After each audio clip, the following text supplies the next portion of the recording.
અટકણ જો.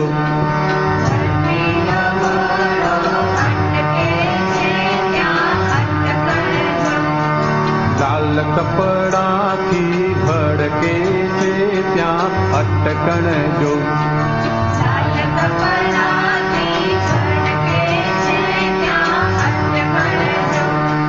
કોઈને જાડી કોઈને ઝીણી સમજણ છે. કોઈને જાડી કોઈને ઝીણી સમજણ છે. અંતસ્કરણ જ્યાં ચિટકે છે ત્યાં અટકણ જો. અંતસ્કરણ જ્યાં ચિટકે છે ત્યાં અટકણ જો. આંખ તણા સ્પર્શથી એ રોગ ઉભા થાય વિકાર સંગ. આંખ તણા સ્પર્શથી એ રોગ ઉભા થાય વિકાર સંગ. અનેક ભવના સ્નેહ વેર સંગીલી અટકણ જો. અનેક ભવના સ્નેહ વેર સંગીલી અટકણ જો. રાગ દ્વેષકારી સ્થૂળ કે સૂક્ષ્મ સ્પંદન છે. રાગ દ્વેષકારી સ્થૂળ કે સૂક્ષ્મ સ્પંદન છે. પ્રતિષ્ઠિત આત્માને દ્વંદ્વમાં જ રાખે ત્યાં અટકણ જો. પ્રતિષ્ઠિત આત્માને દ્વંદ્વમાં જ રાખે ત્યાં અટકણ જો. દ્રવ્ય ક્ષેત્ર કાળ માલ ભાવથી ભેળા થતા ગલગલિયા થાય. દ્રવ્ય ક્ષેત્ર કાળ માલ ભાવથી ભેળા થતા ગલગલિયા થાય. સ્ત્રી પુરુષને વિષય ચક્રાવે ત્યાં અટકણ જો. સ્ત્રી પુરુષને વિષય ચક્રાવે ત્યાં અટકણ જો.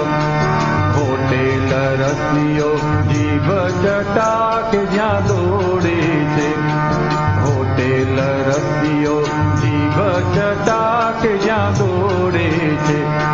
સ્વાદ સ્પર્શ લોભે બીજ પડે ત્યાં જ અટકણ જો.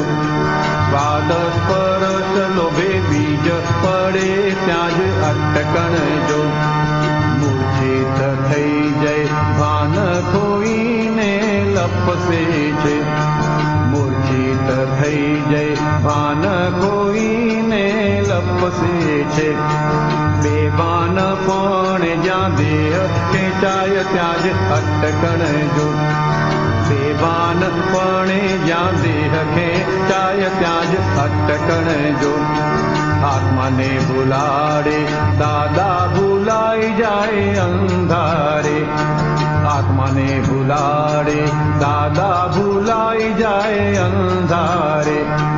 ચીકાશી મોહ જરે છુપા ખૂણે ખાંચે ત્યાં અટકણ જો.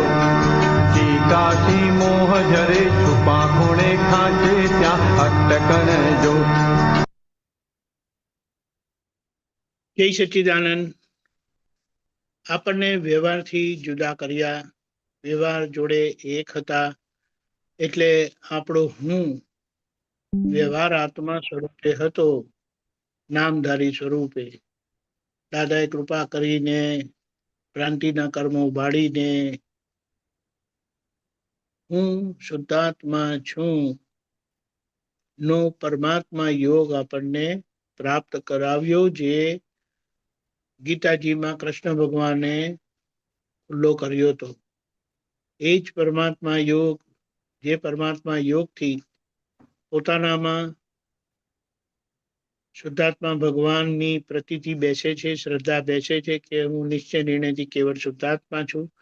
તેવી જ રીતે જીવ માત્રમાં એ જ શુદ્ધાત્મા સ્વરૂપ છે અને એ જ લોકોની સાચી ઓળખાણ, લોકોનું સ્વરૂપ પણ તે જ છે. એટલે આપણે હવે શું રહ્યું તો કે જે કર્મો ફળ આપવા માટે સન્મુખ થયેલા છે એ કેવા છે આપણને બિલકુલ નથી ખબર.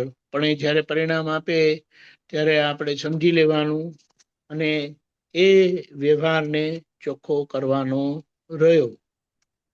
એકદમ સામાન્ય ભાવે કહીએ તો જે આ પદના વચ્ચેના છેલ્લી લાઈનમાં, કારણ કે એનો બીજો પાઠ છે, આત્માને ભૂલાડે દાદા ભૂલાય જ્યાં જાય અંધારે, ચિકાસી મોહ જરે છુપા ખૂણે ખાંચે ત્યાં અટકણ જો. એટલે કે જ્યાં હું શુદ્ધાત્મા છું આપણે ભૂલી જઈએ અને પ્રકૃતિના કોઈ પણ પરિણામમાં એની અસરમાં આવીએ તો ત્યાં એ વ્યવહાર કાચો સમજી લઈને એને ચોખ્ખું કરવાનું. એટલે દાદા એમ કીધું, અલગ અલગ જગ્યાએ એમના વચનો નીકળ્યા છે, બોલ માત્ર પ્રતિક્રમણ માંગશે. કારણ કે શબ્દ એ અહંકારનું એક્સપ્રેશન છે અને એ શબ્દ આજે કોઈને ને કોઈને વાગે છે.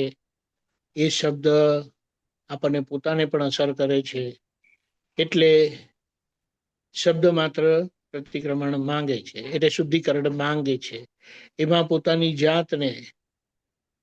જાતને જે ક્રમ માર્ગમાં એમ કીધું છે શ્રીમદ રાજચંદ્રજીએ, પોતાના જીવ ભાવને વ્યાવૃત કરવાનો છે.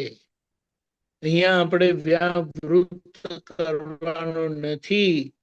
એ જાગૃતિ જ આપણને એ વ્યવહારના પરિણામથી વ્યાવૃત કરાવશે. એ વ્યવહારના પરિણામથી આપણને વ્યાવૃત કરાવશે એવી પ્રજ્ઞાશક્તિ અંદર ખુલ્લી થયેલી છે. એટલે આપણા માટે જાગૃતિનો માર્ગ છે, જે જાગૃતિ કૃપાથી ખુલ્લી થયેલી છે. હવે એને વાપરીને એને એકદમ તીક્ષણ કરી લેવાની છે. એ શરૂઆત થાય નહીં ને એનો અંત થાય નહીં. એટલે શ્રીમદ રાજચંદ્રજીએ એમ કીધું છે, એક સમય જેમનું ચિત્ત શુદ્ધ થાય તે સર્વ સમયે થઈને જ રહે. એટલે આપણો આ પ્રોસેસ છે. મુદ્દામાં એક થર્મોમીટર રાખવાનું છે. શબ્દ માત્ર પ્રતિક્રમણ માંગે છે, એટલે કે શબ્દ બોલતા નથી. શબ્દ બોલાય ત્યારે એ વાણી પર આપણો ઉપયોગ હોવો ઘટે. બીજું, સ્પંદન માત્ર પ્રતિક્રમણ માંગે.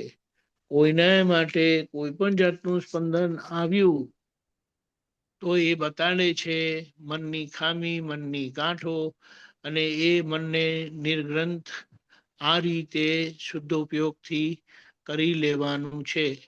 એટલે આ જે 5 ઇન્દ્રિયોના વિષયો આપણને હજી પણ જે ભમાવે છે એને ભડકવાનું નથી.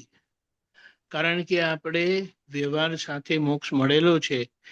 એટલે વ્યવહાર ઉકલતો જાય, એટલે વ્યવહાર ખુલ્લો થતો જાય.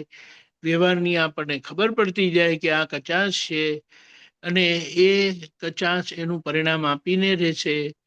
એ પરિણામમાં આપણે પરિણામી થતા નથી અને એમાં જે થતી ભૂલ ખુલ્લી થાય છે એના પ્રતિક્રમણ રાખીએ છીએ.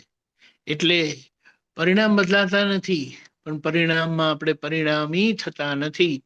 અને સાથે સાથે પરિણામને ચોખ્ખું કરતા કરતા એના કારણ સુધી આપણે અક્રમ દ્રષ્ટિ પહોંચે છે કે મૂળ કારણ એનું શું હતું, કઈ માન્યતાથી આ બીજ પડેલું, ત્યાં લગી આપણી સ્વાભાવિક દ્રષ્ટિ જશે અને એ આપણું છેલ્લું પ્રતિક્રમણ હશે. એટલે આત્માનો વૈભવ માણતા વ્યવહારનો ઉકેલ અક્રમ વિજ્ઞાન અને દાદાની કૃપાથી એ થાય છે. એનો સ્વાદ આપણે જેટલો લઈશું એટલું બહાર પ્રેમ સ્વરૂપ થતા જઈશું અને અંદર દાદા ભગવાન જેવા, સિમંદર સ્વામી ભગવાન જેવા વિતરાગ થતા જઈશું. એ છેલ્લું પળ ત્યાં પ્રભુ તીર્થંકર પરમાત્મા સિમંદર સ્વામીના દર્શન કરીને ઉકેલી જશે. એટલે હવે આ ગાડી વ્યવસ્થિત શક્તિ ચલાવી રહી છે અને વ્યવસ્થિત શક્તિ બહુ ઉદારતાથી આપણી બધી ભૂલ ઉજાગર કરતી જાય છે, 1 by 1, સ્થૂળતમથી સૂક્ષ્મતમ સુધીની. પહેલા આચાર એટલે વ્યવહારની ભૂલો ખુલ્લી થશે, દેખાશે, સમજાશે, એના પ્રતિક્રમણ થશે. સૂક્ષ્મ એટલે મનના થશે, પછી વાણીના થશે, પછી બુદ્ધિના થશે, પછી ચિત્તના થશે, છેલ્લો અહંકાર આવશે. એટલે આખી આ ભૂમિકા આપણી થઈ રહી છે.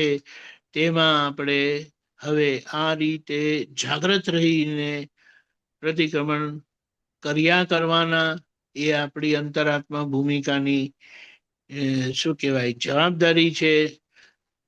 આપણે વિજ્ઞાન સ્વરૂપે રહીને આ આખો પુરુષાર્થ કરીએ છીએ. એટલે એક્ટિવ અંતરાત્મા દશા છે અને પાસિવ વિજ્ઞાન સ્વરૂપની ભૂમિકા છે.